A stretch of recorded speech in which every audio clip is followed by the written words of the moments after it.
This is Impactful Realities. This podcast is for those who thrive in chaos and engineer breakthroughs. We're talking high-pressure industries, high-stakes decisions, building cutting-edge solutions for the world's most dangerous, demanding, and high-stakes environments to create new realities that defy limits and reshape industries. Here is your host, Dr. Jason Jerald. Welcome to Impactful Realities. Today, I am thrilled to have Dr. Phillip Mangos on the call, who is the CEO at Adaptive Immersion.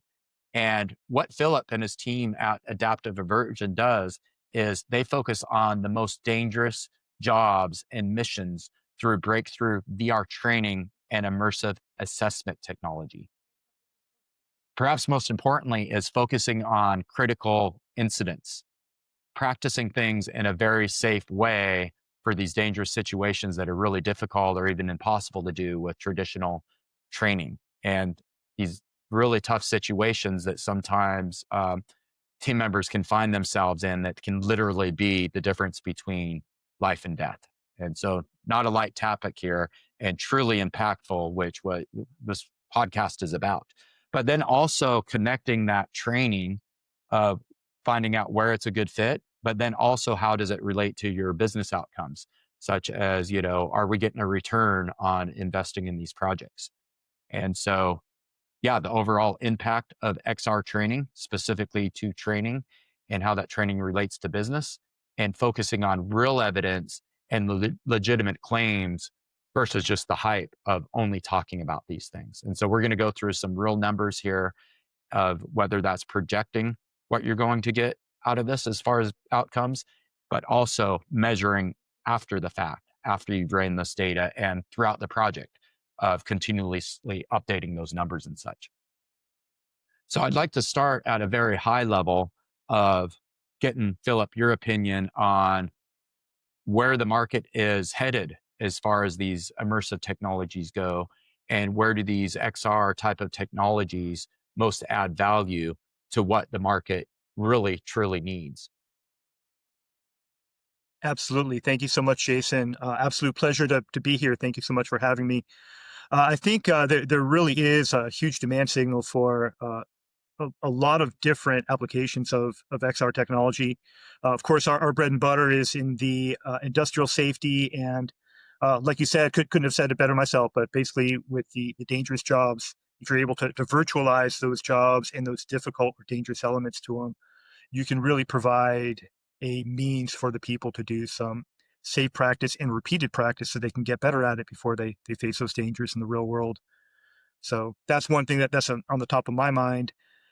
I think a lot of other organizations outside of that space, especially in retail and in manufacturing, are really looking to use XR for more digital twin type of applications and to help them to visualize outcomes of the manufacturing process and things like that. So definitely a huge demand for it. And what we're seeing is a lot of growth in those areas. I see. Sure. I'm curious, when you say retail and manufacturing, is that different than sort of safety training? It's other forms of training that isn't necessarily dangerous? Or are there situations where retail and manufacturing is actually dangerous? To me, yeah, we focus on the dangerous aspect of it, but aside from that, there's also just like visualizing like what products look like in different contexts for the retail application. A lot of architectural and design companies are doing that, and in manufacturing, when they're testing out or developing different designs of vehicles or really complex, costly equipment, sometimes it's better to do that in VR and simulate what the product would actually look like and how it would function before you go through all the costs and all the trouble to make the real thing. Yeah, I do remember on the retail side, right? You think of that not being dangerous, but I know there was the horrible situation years ago in Walmart, I believe in Texas or New Mexico. I don't remember exactly which city, but they actually had a horrible situation of a shooter situation. And they were actually trained in VR. And then the CEO came out and said, without this proper training, it would have been a heck of a lot worse. It sounds like you may know more about that than I do. We got asked about that exact same thing, the active shooter situation, many times recently at a summit, and it's one of those black swan events. It's one of those things that happens so rare. I mean, you never can fully prepare for it, uh, because it's such a surprise that people often have a freezing response. Fight or flight type of response, and people freeze up and they don't know what to do. So at least getting them that familiarization and some pre-exposure to those stressful situations can really go a long way, Yeah. especially in that active shooter situation. That's one of the challenges we've had is that people sort of want to solve the problem after it occurred, right? And so you really got for these dangerous situations, you really have to be proactive so that when those sort of rare things do happen, you better be prepared. And you don't necessarily need to Absolutely.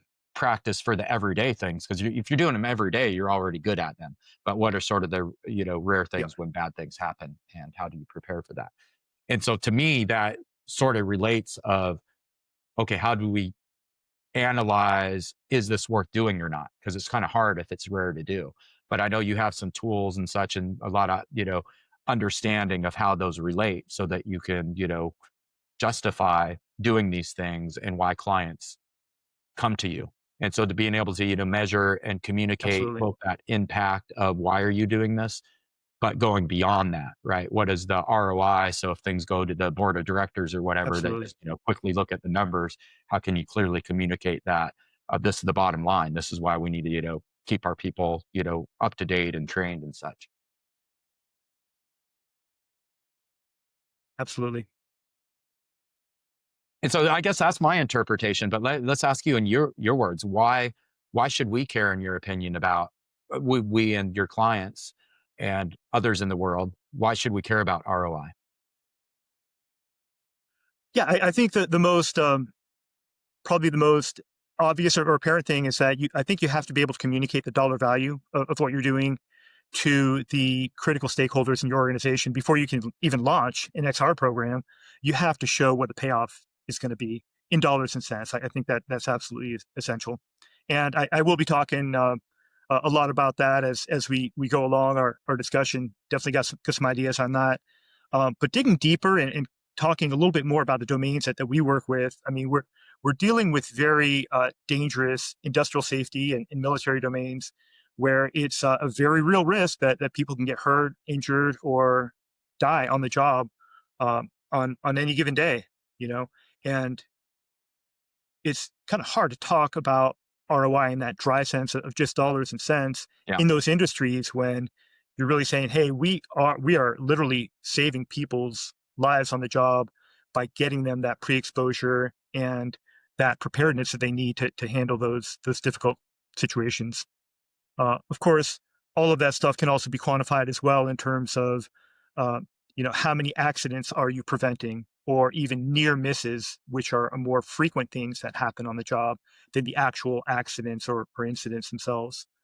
And we've been analyzing lots and lots, literally hundreds of thousands of safety incidents across many different domains to look at that, kind of looking at the actual behavioral DNA of what happens when people face those unscripted or unprepared situations in the real world when things come together and create a very dangerous or bad situation, and they happen all the time. Yeah. Definitely a lot in the manufacturing, in the construction world. uh, Basically anybody where people are doing physical things on the job as their primary full-time thing. So we definitely, I think it's very critical that we look at that and try to understand the mechanisms of what's causing those lapses in safety behavior. Yeah, I've seen some of those reports. You think like, what's the big deal, right? So, for example, filing complaints sometimes. For example, I remember a specific report with a SWAT team that a complaint, and those are dangerous situations, right? But even if something bad doesn't happen, if there's a complaint, it had ended up costing like something crazy, like $30,000 per complaint because they had to investigate it. They had to, bring in the legal team, all this stuff, and those sort of hidden costs people don't realize. There's like things you think that, oh, it's just a complaint. They actually really do have monetary value. Or on the other end, Absolutely. it And sounds. I think the good thing about, Oh, go ahead.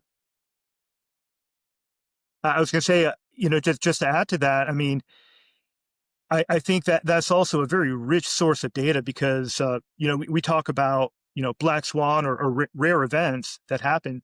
It's really hard to calculate any ROI on such a Yeah. small sample, right? But people are complaining and putting reports and near misses every day. Of course, even near misses are often unreported or underreported in safety organizations because no one wants to get in trouble and chewed out. Yeah. But it is very rich data, and the more of that data that we can capture, we can have a better understanding of the landscape of that organization. Yeah, and I know it also depends on culture. I know we were at a chemical plant, for example, at one point, and right up there near the entrance, they had the big billboard of how many days it's gone without an incident. And they really prided themselves on that. I know Yep, not every company, prides themselves at that, but yeah, thinking about, okay, how did those numbers of safe days, relate to a monetary value? That would certainly be interesting to look at. definitely.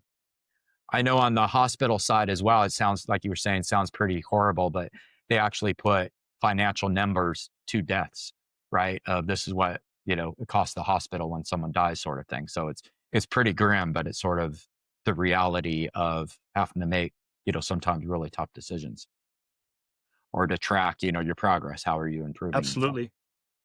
I'm curious, Yep. yeah, I know you work a lot on the military side, so we can, talk about that. But I'm also interested in for our audience too, because they're not necessarily all military people. But where do you see the most important industries where safety truly matters, right? Of whether it's construction or manufacturing, like you mentioned, obviously military. But yeah, what are your thoughts where this is especially important? Sure. I think everywhere. I mean, like you said, even the most unexpected places, customer service in a retail store can result in a dangerous situation. But if I had to rank them, I would definitely say manufacturing and construction near the top. Um, we're definitely seeing rates of people getting injured at around the 30 to 35% level within the first 6 months on the job in many Wow, manufacturing industries. that's Yeah, insane. I would have guessed like it, 2% or something small. yeah, and that's it is higher. I mean, that includes everything. That's not like just the severe injuries or Yeah. fatalities. That's people getting hurt enough to take some time off work or a few hours on the job. And But what it about happens all like the time, and that's the most vulnerable period. what about those near misses? Are those part of that? That's probably higher than 35% of like coming close, right? Yeah, that's just guesswork, really, because a lot of that really goes unreported.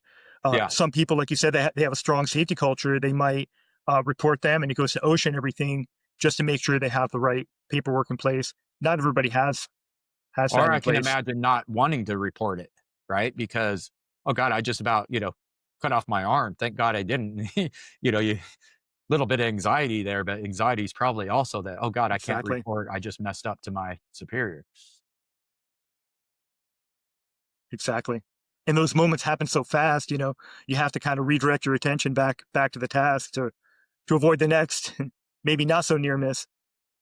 Yeah, and then there's other things like that are sort of indirectly but very directly related. So I've heard on the firefighter side, two of the most leading causes of death are heart attacks afterwards, right? Not actually during the incidents, but it's tough to sleep at night, and then suicide as well. If you couldn't save someone's life or whatever it might be, it's pretty horrible, and that isn't necessarily directly attributed to training and feeling like you're properly trained, you could have done the best job you've done and those sorts of things. So, yeah, not everything can be converted to ROI, but certainly important. So I see Absolutely. ROI as one measure, not the only measure, but at least it's sort of this objective way of looking at things versus other things are harder to put numbers to. Agreed. Definitely. So yeah, as far as those critical incidents and how do we analyze those, especially when it's so rare, maybe you don't have a lot of data for your specific use case. But I know we were talking earlier where you talk about different use cases that actually are relevant, even though it's a little bit different. They're very similar in some ways. And so you can sometimes use that data. I think you called behavioral DNA. Could you talk about that a bit? Yeah, absolutely. And that's really a way that we've used to help basically create more robust training that can be used in a more customized way in specific jobs. Uh, it really doesn't make sense to provide training that's not or non-job specific. You really want to get down into the weeds of the technical tasks that they're engaged in on a daily basis, the more dangerous events that they might have to deal with, situated in that exact type of environment and context. Problem is, it's kind of hard to get a hold of a lot of accident data or critical incidents, safety incidents, and so forth for any given job. So what we've done is we've assembled a very large mass of critical incidents and done some, AI and data mining to it to pull out the major themes and understand what things can happen in different contexts, no matter what the job title is. Uh, Married that to actual job titles from the Department of Labor, the Occupational Information Network. And using that, we're able to kind of create the behavioral DNA of specific job tasks that are often conducted within specific jobs and quickly create new scenarios for those jobs, even if there aren't a lot of examples to pull from. Okay, so that it sounds like, is that correct? That sort of helps define what are the important tasks to focus on. Because in this industry or this use case, you saw it's important, so it's very likely to be in this Exactly. maybe a different industry, but very similar use case. Exactly. Basically creates a blueprint for custom training and more exact training for a specific job situation, thereby allowing you to increase the repetitions and sets Yeah. for practicing in that specific job. So I don't know, our audience, I suspect, may not get how important what you just said is. For us, that's been a major challenge of, okay, for this use case, how do we collect enough data? And perhaps the biggest challenge we've had of why is this worth doing this? Right. It's hard to get access to that really specific data. If you're working closely with a large organization, sometimes you can, but not always the case. A lot of times it's private information you can't get access to and such. And so that is huge, that concept of, okay, very similar, use case, maybe task analysis is very similar and different industry, but really kind of doing the same thing, the same types of dangers and such. So that's huge. I just want to emphasize that. Definitely, definitely agreed.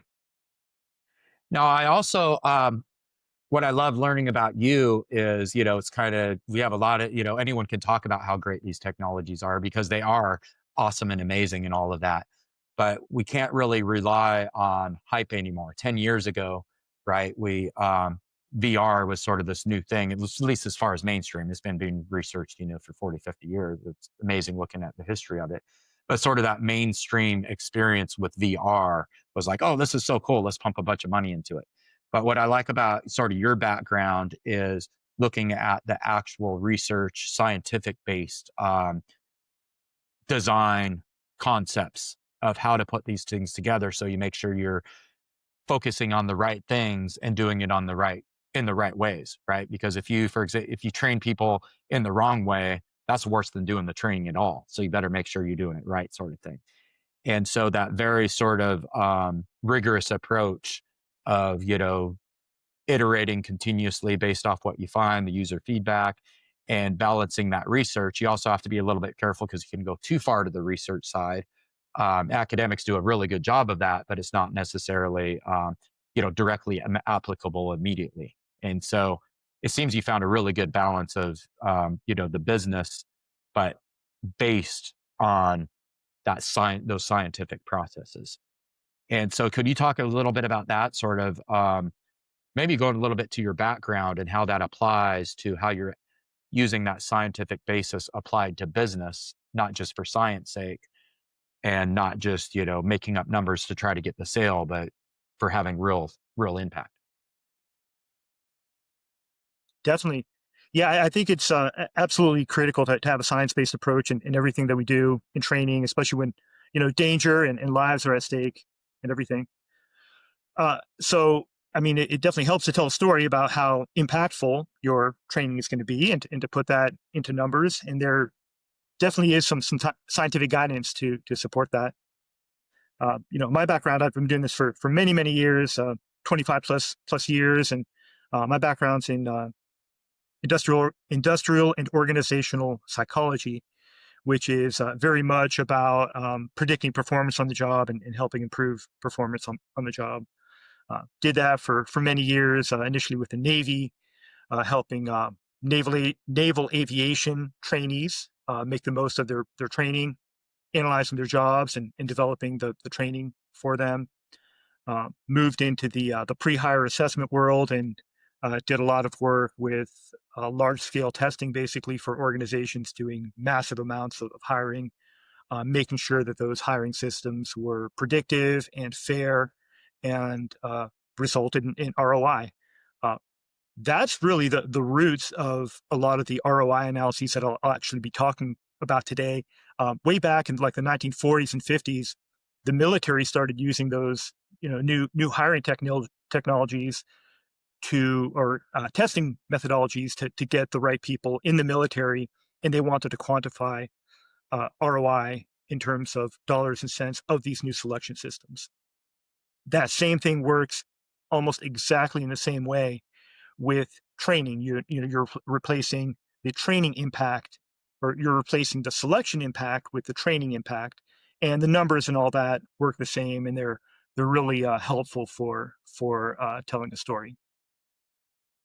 Yeah, I love that. It seems like, XR is sort of, even though it's been researched for many decades, as far as actual application beyond the lab is sort of everyone thinking we need to reinvent everything, but we don't. Like a lot of these processes and these, different ways to analyze things and such have been there. It just happens to be that we're applying them to, XR happens to be the tool, but the actual measurements and such, there's actually rich history there.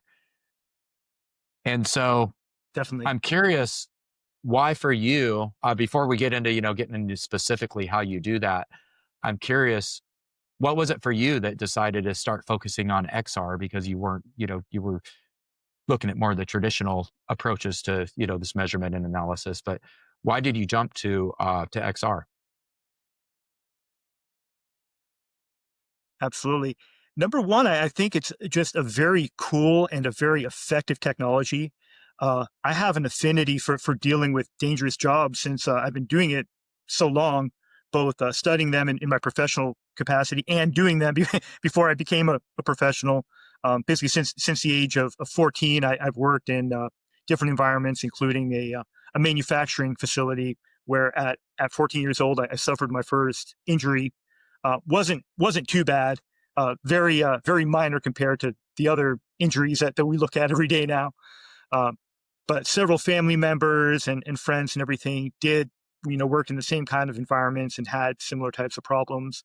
And then working with the Navy, you're dealing with fighter pilots and special forces and stuff like that.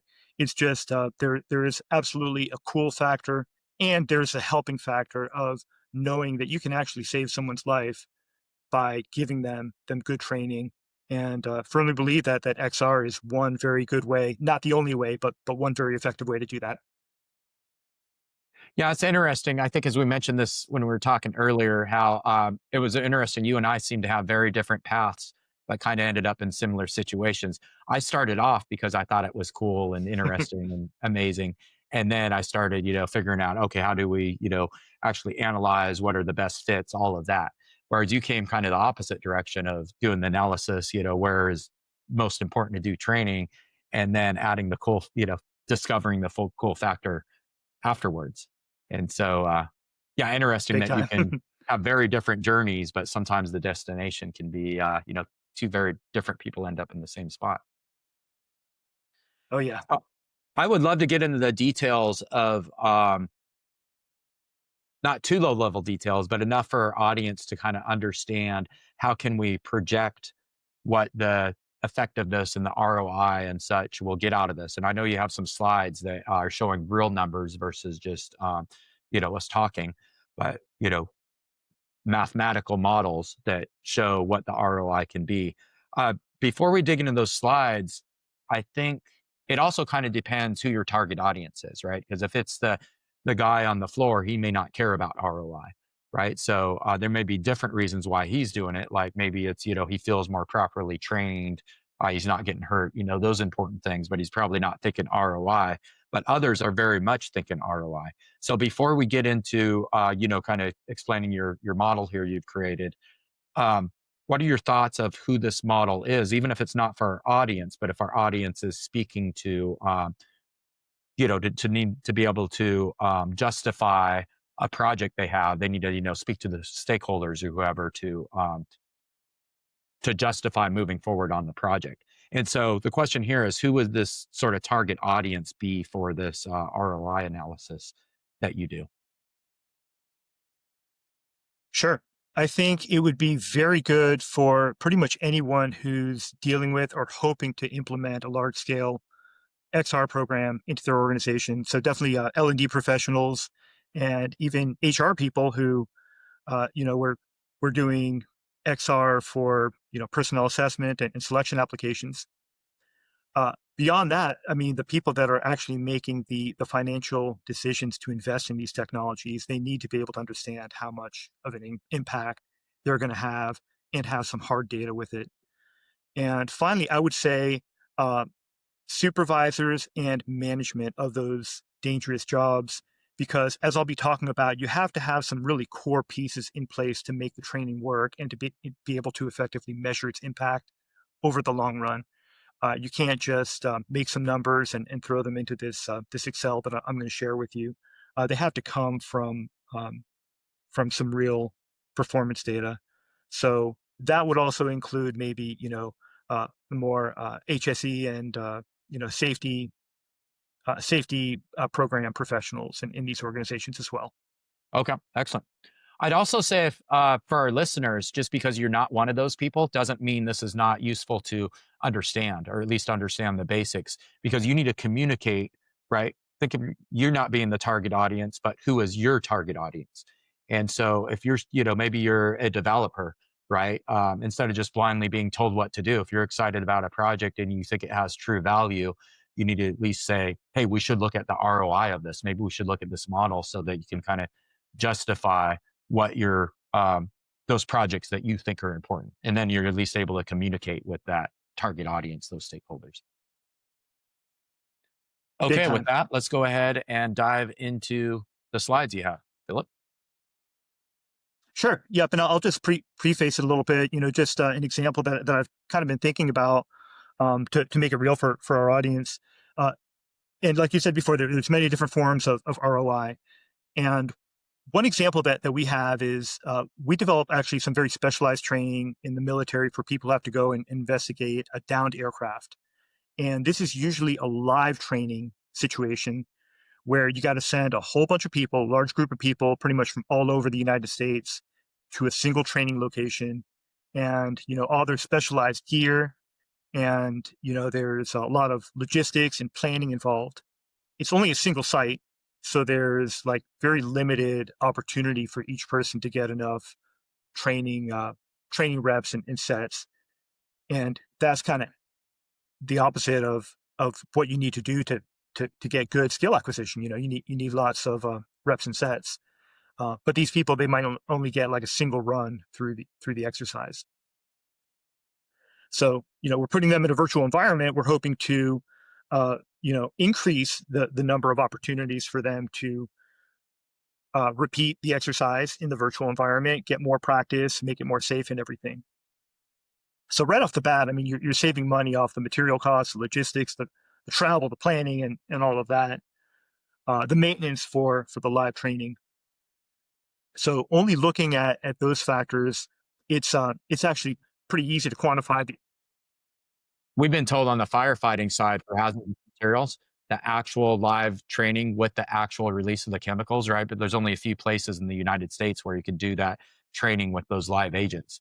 And you might only have that opportunity, if ever, right? Depending if your department has funding, you might only have that opportunity once every 5 to 10 years. And so, maybe a couple times in your career. And with the immersive experiences, you can practice that as much as you want.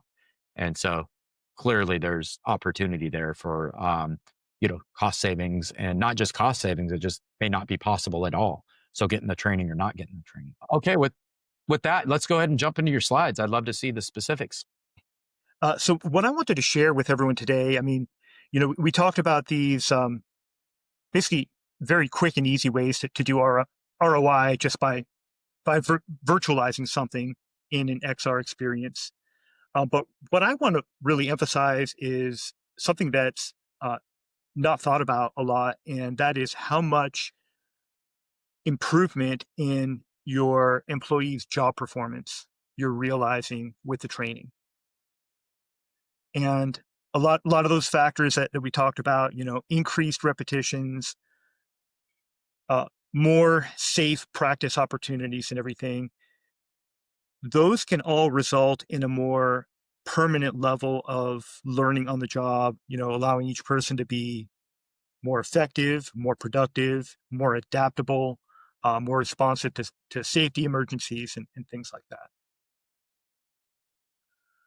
Uh, so what I want to talk about specifically is the ROI of job performance. And there's three basic inputs needed to calculate this.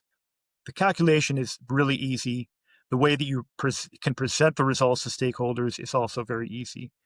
The hard part is having a framework in your organization where you're actually correctly measuring the impact of the training and the training alone, and not confusing it with other extraneous effects of that could, just spontaneously cause someone to perform better or worse on the job. And also have the right performance metrics in place that are valid and reliable and that can be used to actually show the monetary value of a person's job performance. If you don't have that system in place now, what you can use as a proxy for that is basically a person's salary level, the amount of salary that they're making on an annual basis. So when you think about that, you're paying somebody just to use $100,000, 100K per year as just a uh, example figure. And that person is an average performer. They're performing right at the 50th percentile. What I wanted to focus on really is the impact on someone's job performance. And that's really, to me, the whole point of training. You're really investing in someone's future on the job. You're giving them enough learning material and content to be able to hopefully permanently move to a higher level of skill acquisition, perform better, be more productive, engage in better, more adaptable safety behaviors on the job. And there is a quantitative value to that you can actually measure with, if you have the right metrics in place and the right framework in place. The actual inputs of that are very easy. It's just a very simple formula that can be done in an Excel sheet, like what I'm about to share here. The hard part, I think, is actually developing that systematic framework of how do you measure someone's training performance? Are you using the right assessments to to capture their performance just like you would on a test at the right time? And do you have the correct job performance measures in place in your organization to systematically and frequently measure someone's performance on the job? Just going back to that manufacturing example, that could be something as simple as their productivity, how many widgets that they're producing per shift. Um, if you're framing it in terms of safety, how many accidents or near misses they have avoided. And for any job, it could be well-developed supervisory performance ratings where you have supervisors or peers and the self performing ratings of their performance along different dimensions. If you can do a good job of all of that, then the ROI calculation is very easy, and it works both for XR training and any other type of training, live training or whatnot that you'd like to implement to improve performance. Yeah, I want to say what I So like about these really models, or maybe, you could say don't like about the models, but sometimes you have to make tough decisions to proceed or not. And sometimes the answer is it's not worth proceeding, right? So if, all the costs and effort that go into something aren't sufficient here, you either need to figure out how to add more value or say, you know what, we have to make the tough decision and not take on this project. And so it's really a decision making tool, not just, a way to validate what you're going to already do anyway. absolutely. Yeah, and there's actually an input that gets at that exact issue. How much of an improvement is your new training system going to provide over the existing baseline or the absence of training?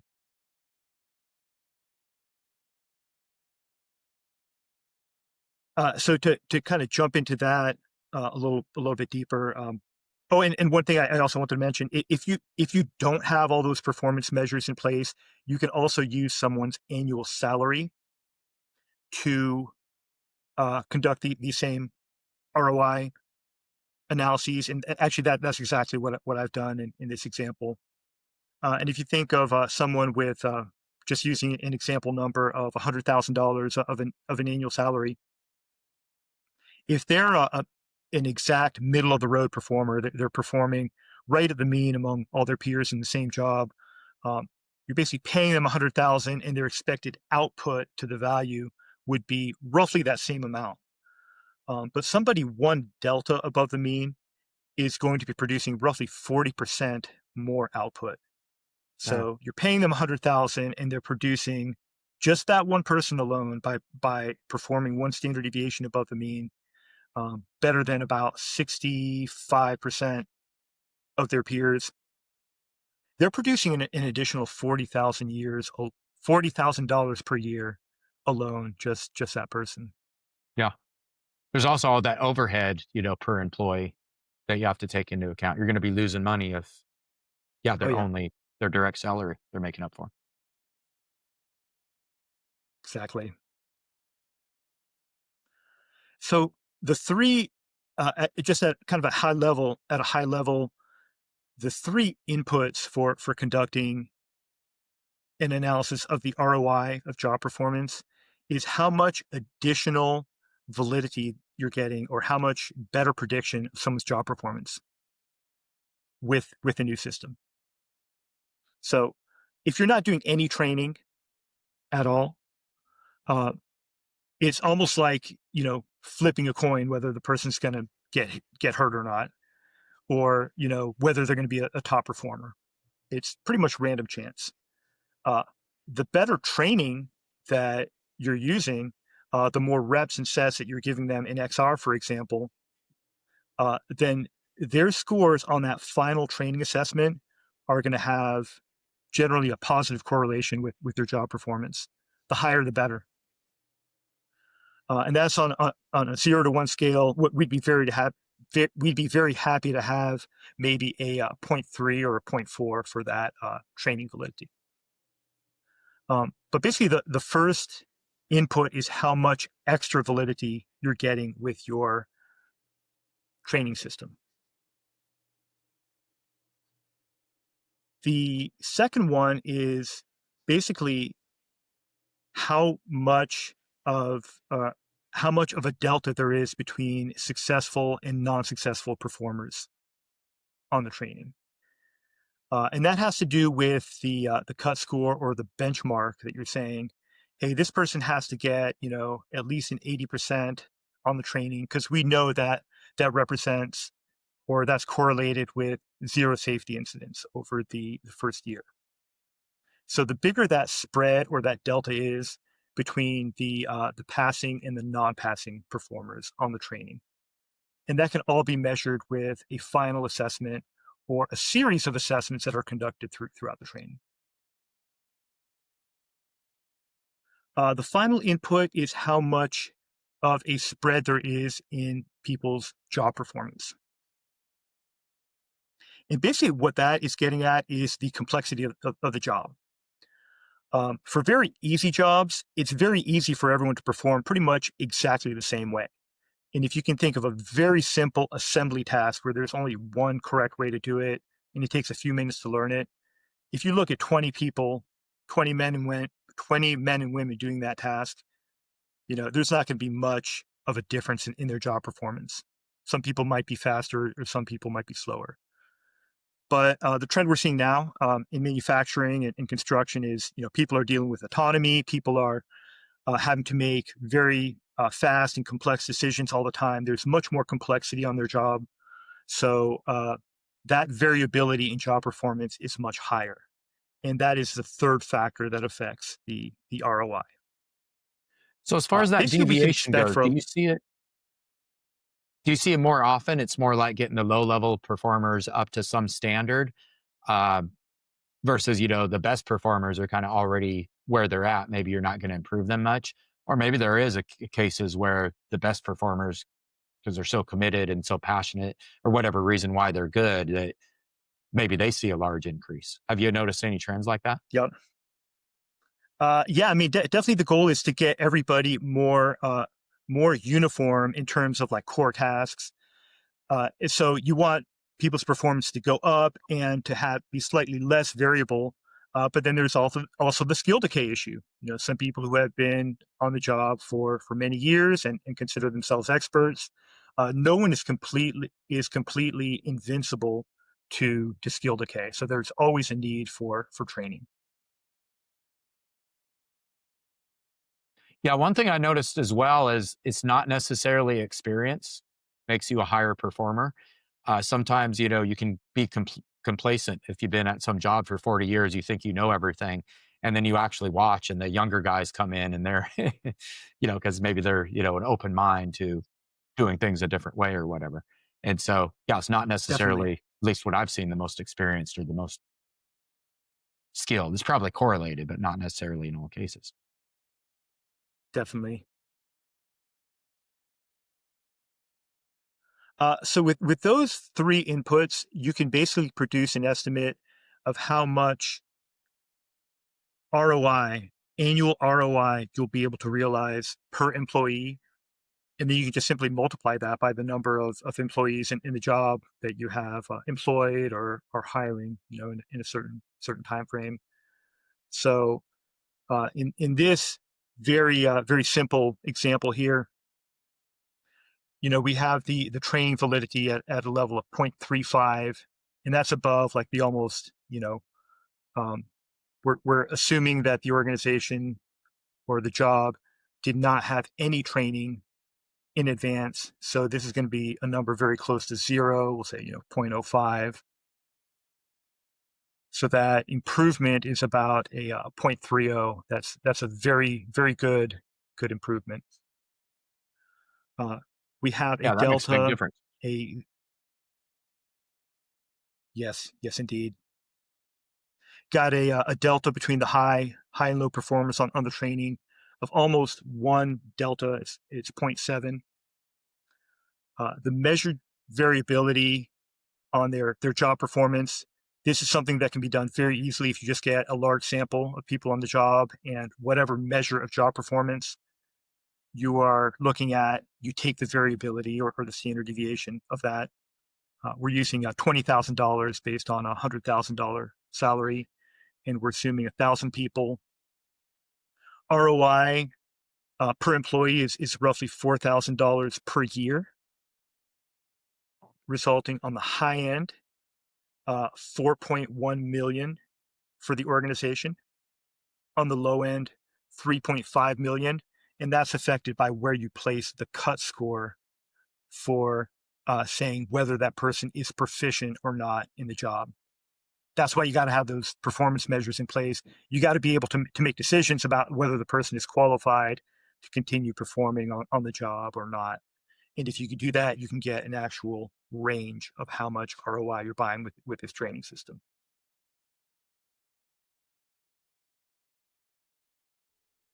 So I'm curious by So, Jason, ROI. So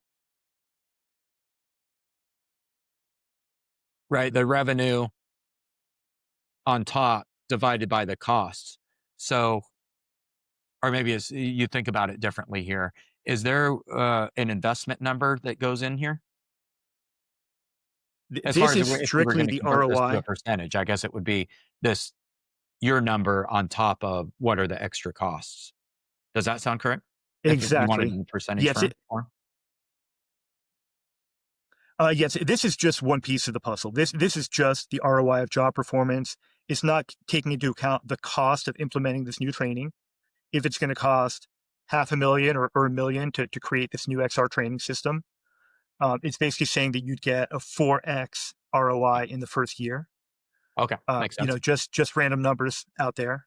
And of course, it's not taking into account like the cost savings and the overhead and the saved travel costs and logistic costs and everything like that. And of course, every new XR training system also has its own maintenance costs as well as you're developing new software and hardware and the like. So those have to be factored into the equation as well. Really, what the last thing I just wanted to talk about here is how do you communicate these results? Let me go into the slide mode here. Uh, you know, you say, okay, we're going to create all these new. We're going to create a new training system and realize over $1 million or $3 million in cost savings and improved job performance. So how do you communicate all that to your stakeholders? Well, if you look at the raw data and you say, okay, we have a positive correlation, as your training performance goes up, so does your job performance. Everybody wants that. Um, but you tend to come up with this very difficult chart. And I would ask our audience, what's easier to look at and talk about to your stakeholders, these thousands of dots and slanted line, or a simple chart that says, hey, everyone who passed the training or got a green on the training, their average dollar output is going to be about 110,000 compared to the people who failed the training per person, 99,000. Realizing in almost 10,000, about 10,500 ROI per person.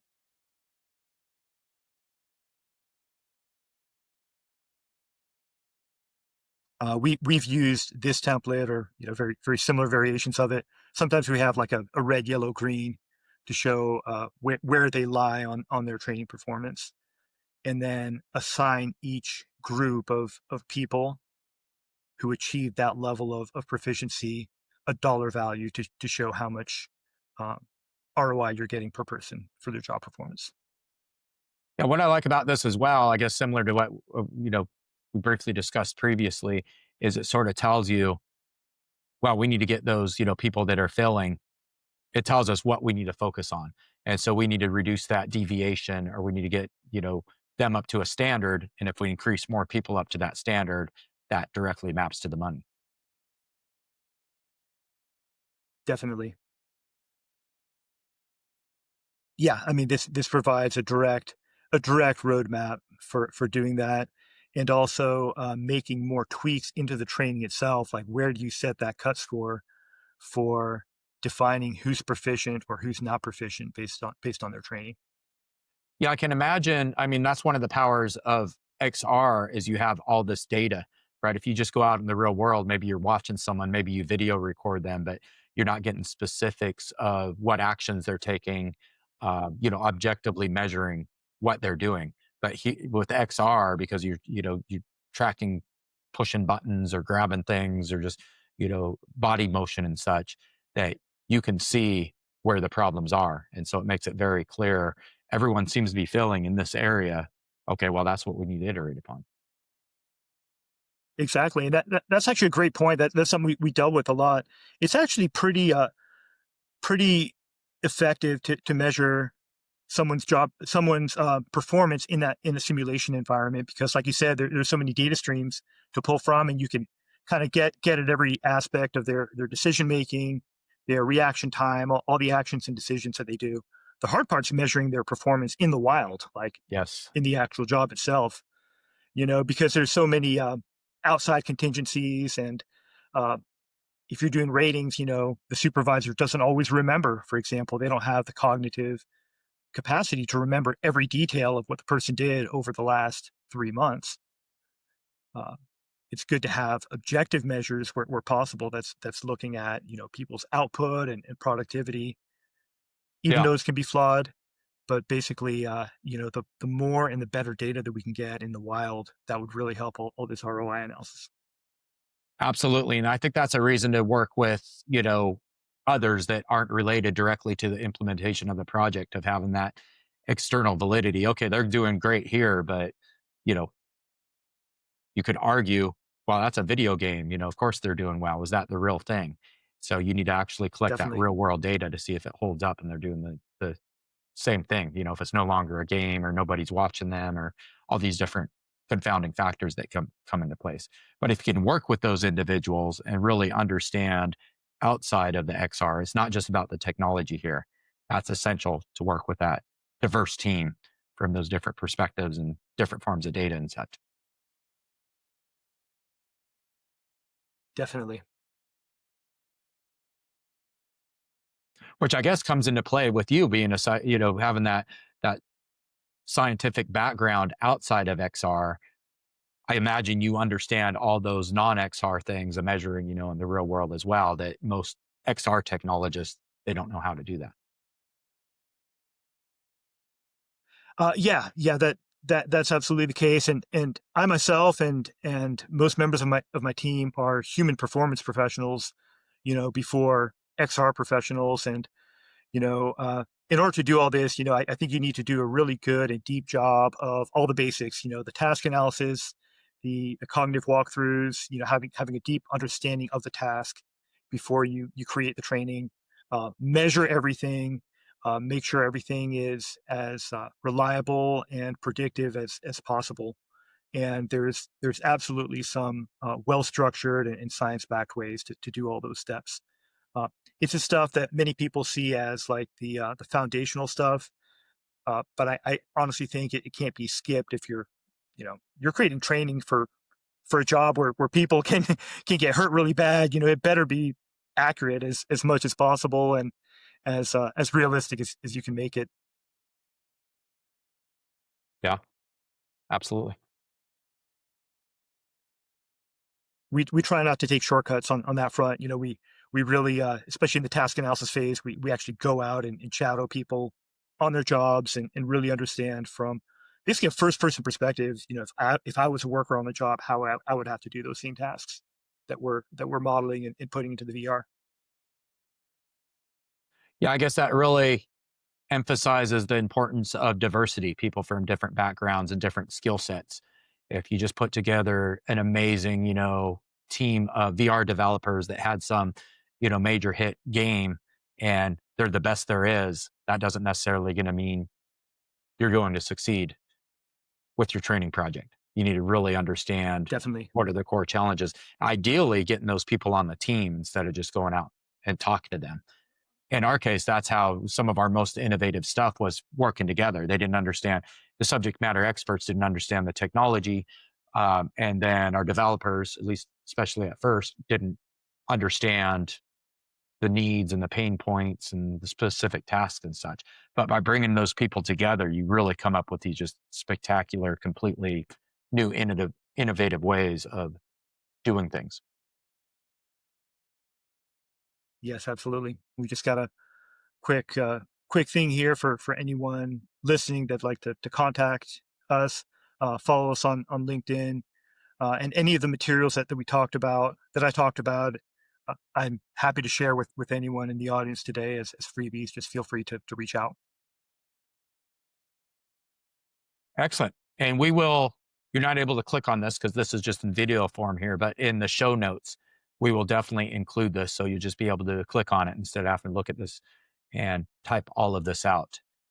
And as far as reaching out, Philip, is that correct? That looks like LinkedIn is probably the best way to your preference. Absolutely, or email as well. If I don't know if you normally supply that, but we'd be happy to provide that as Yeah, well. we can certainly put your email in the show notes as well. Cool.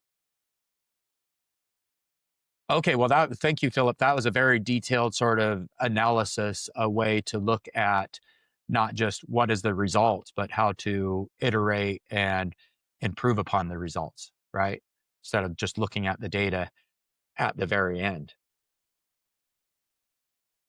Now, before we close out, I kind Yes, of wanted to yes. ask one last question of what is applicable today to our listeners. Um, what you've seen over the last 6 months, has there been much change? Obviously, there's technical things that have changes. I don't need to mention the two letters that are a very big deal right now. 10 years ago, the letters were V and R. Now, of course, they're A and I.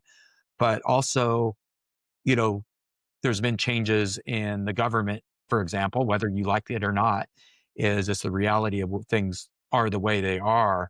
And especially if you are working with the government, you sort of need to justify your work. And I think that's becoming a common trend. Again, whether you like it or not, it's the reality that if you want to continue your program, you need to justify why it's important to improve that program. As just some, examples in my perspective.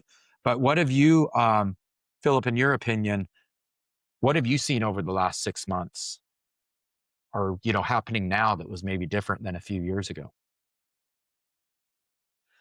Definitely, yeah. We're definitely seeing, like you mentioned, the new generation of AI models and the applications that are coming out of that are really providing some really cool capabilities and everything. But behind all those shiny new tools, there's a lot of boring stuff or stuff that may seem boring, but it's actually very essential that I think is driving some changes in several industries over the next 6 months and beyond. So who's going to power all this AI? We need these huge new data centers, which is creating more jobs in construction. We're seeing huge trends in more construction projects and manufacturing. Manufacturing, however, we're having a shortage of people. It's hard to recruit people into new manufacturing jobs. Already a small applicant pool, and it's hard to get people excited about joining the manufacturing workforce. That is. Um, so, but we still need to build, a lot of new stuff and cool stuff. So I definitely think that trend is going to be continuing over the next few years, at least. Um, and we need to get XR technologies to support people in those jobs and make them more proficient. Another thing that we're seeing is in the defense and industrial base, we still have to maintain and sometimes replace a lot of the legacy equipment.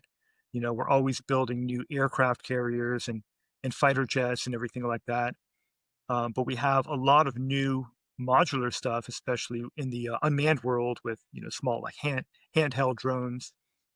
So I think a lot of new trends in manufacturing and autonomy to support the defense base, as well as some more boring stuff like getting the rust off of our off the ships that are out at sea for long periods of time, but that is still very essential and posing a lot of dangers to the actual maintainers and construction personnel that support that.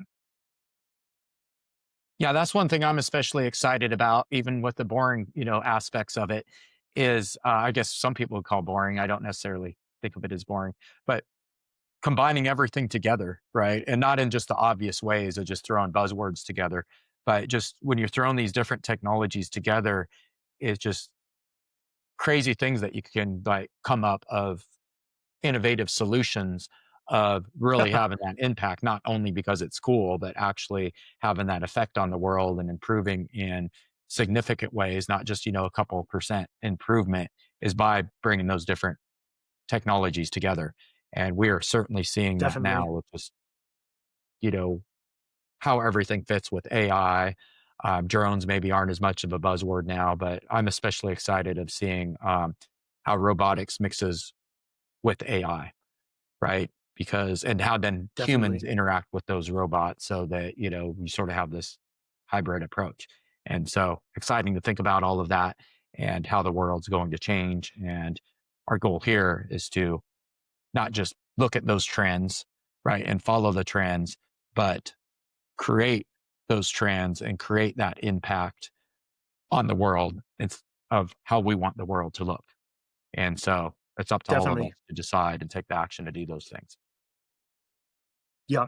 Yeah. And that's funny. I mean, I don't mean to say that any of those jobs are boring at all. It's just they often don't get as much publicity or media attention, more, Yeah. behind the scenes work that makes everything else successful.